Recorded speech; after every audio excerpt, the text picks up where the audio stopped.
IB ఈరోజు మనం DSS school assistant గణిత శాస్త్రము తెలుగు మరియు సంస్కృత అకాడమీ ఆంధ్రప్రదేశ్ వారి బుక్ అండి. ఇందులో మ్యాథ్స్ మెట్రాలజీ అధ్యాయం 7లో ఉన్నాము. గణిత భాష సౌందర్య భావనలో ఉన్నాము. ఇందులో ప్రాక్టీస్ ఫిట్ చేసుకున్నానండి. దయచేసి అభ్యర్థులందరూ జాగ్రత్తగా ఈ అకాడమిక్ బుక్ను ఫాలో అవ్వండి. చాలా ఇంపార్టెంట్ అండి డిఎస్సికి. కాబట్టి ప్రాక్టీస్ ఫిట్స్ ఇందులో ఈ బుక్ గురించి కూడా చేసుకుంటే మనకి కంప్లీట్ అవుతుంది ప్రిపరేషన్ అనేది మ్యాథ్స్ మెథడాలజీకి. సో ఇక బిర్కాఫ్ సౌందర్య అనుభవ రాసుల మధ్య సంబంధానికి సూత్రం ఏం చెప్పారు? M=O/C. వస్తువు సంక్లిష్టత తగ్గితే సౌందర్యం పెరుగుతుంది.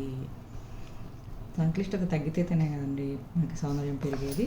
నెక్స్ట్ బిర్కాఫ్ తన గ్రంథంలో వర్ణించిన బహుభుజుల సౌందర్య కొలత ప్రకారం రాంబస్ సౌందర్య కొలత ఎంత అన్నారు. అంటే ఎంతండి? 1. సమాచార సిద్ధాంతము సౌందర్య శాస్త్రము మధ్య సంబంధాన్ని అధ్యయనం చేసిన వారు అబ్రహం మోల్స్. ఇది ఇంపార్టెంట్ అండి. Next mathematical theory of information aesthetic perception అభివృద్ధి పరిచింది ఎవరండి? షాషన్.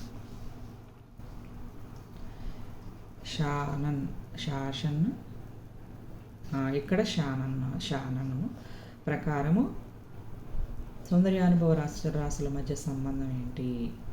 M=O/C.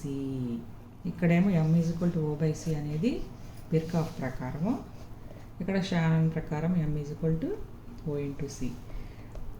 షానన్ ప్రకారము M=O/Cలో O అనగా ఏంటంటే తక్కువ జడోష్ణత. నెక్స్ట్ ఒక వస్తువును అనేక సార్లు కొలిచినప్పుడు కొలతలన్నీ స్థిరంగా ఉంటే అది కలిగి ఉండే లక్షణం ఏంటండి? ప్రెసిషన్ అంటారు.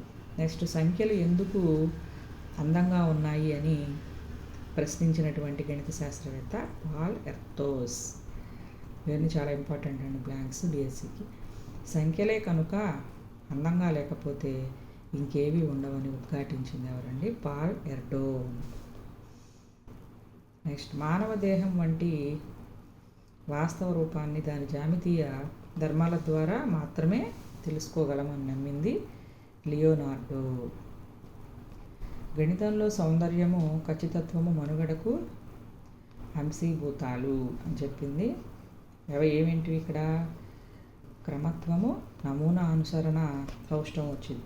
వేగం రాదండి. మనుగడకు అంశీభూతాల్లో వేగం అనేది రాదు. Next 22nd bit. ఒక సమితిలోని మూలకాలు ఒక ప్రత్యేక క్రమబద్ధీకరణని ఇలా పిలుస్తారు. ఒక క్రమం అంటారండి. క్రమత్వానికి ఉదాహరణ కానిది చతుర్భుజ వైశాల్యము, త్రిభుజ వైశాల్యము, షడ్భుజ వైశాల్యము. ఇవి క్రమత్వానికి ఉదాహరణ కావు. త్రిభుజము, చతుర్భుజము 3, 5, 7 క్రమంలో వస్తున్నాయి చూడండి. ఫస్ట్ 3 భుజాలు కలిగి ఉంటే త్రిభుజం అవుతుంది, 4 భుజాలు కలిగి ఉంటే చతుర్భుజ, 5 భుజాలు పంచభుజ. అట్లా ఇది ఒక క్రమంలో ఉంది. ఇక్కడ డిఫరెన్స్ కూడా కామన్ డిఫరెన్స్ 2 పెరుగుతూ వస్తుంది. ఇక్కడ 2, ఇక్కడ 2 అట్లా వస్తుంది. నెక్స్ట్ ఇక బాడ్మాస్ రూల్ ప్రకారం క్రమంలో bracket of division, multiplication and addition, subtraction. చతుర్భుజ వైశాల్యము ఫస్ట్ 4 భుజాలు కలది ఇచ్చారు. త్రిభుజ వైశాల్యం 3 భుజాలు. తర్వాత 2 భుజాలు ఇవ్వాలి. 2 భుజాలు లేదు కాబట్టి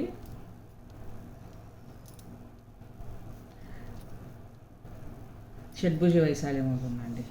నెక్స్ట్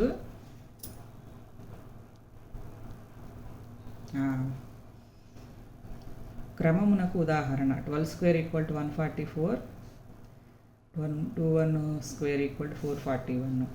దీనికి ABD వస్తాయండి. ఇక్కడ 12² = 144, ఇక్కడ 21ని 21గా రాశారు, 21² 441. ఇక్కడ ఇది క్రమత్వం లేదు కాబట్టి ఇక్కడ చూడండి 13, 31 రివర్స్ రాశారు. 31² అంటే 961. ఇక్కడ 441, 27994681 × 441. సో ఈ విధంగా చేస్తే ఇది కూడా 1 2 3 4 5 6 మళ్ళీ క్రమంగా వెనకాల ముందుది వెనక్కి వస్తుంది. సో ఇది మాత్రం లేదండి. ఇక్కడ 12 స్క్వేర్ ఉంటే 21 రాకుండా 14 వచ్చింది కాబట్టి క్రమత్వం అనేది ఇది అవుతుందండి. నెక్స్ట్ గణిత సృజనాత్మకతలో తార్కిక సంబంధమైన అంశం కంటే సౌందర్య భావనే ప్రభావశీలి అని చెప్పింది ఎవరు? Henry Poincaré. గణిత క్రమానికి ఉదాహరణ కానిది. ఇది కూడా చూసుకోవాలండి. క్రమంలో మిగతావి 3 కనిపిస్తే ఇది మాత్రం క్రమత్వంలోనికి ఉదాహరణ అవ్వదు. సరిగా విచారించి చూస్తే గణిత శాస్త్రంలో యథార్థమైనదిగా కాక ఉదాత్తమైన సౌందర్యం ఉంది అని చెప్పింది బెర్నార్డ్ రస్సెల్.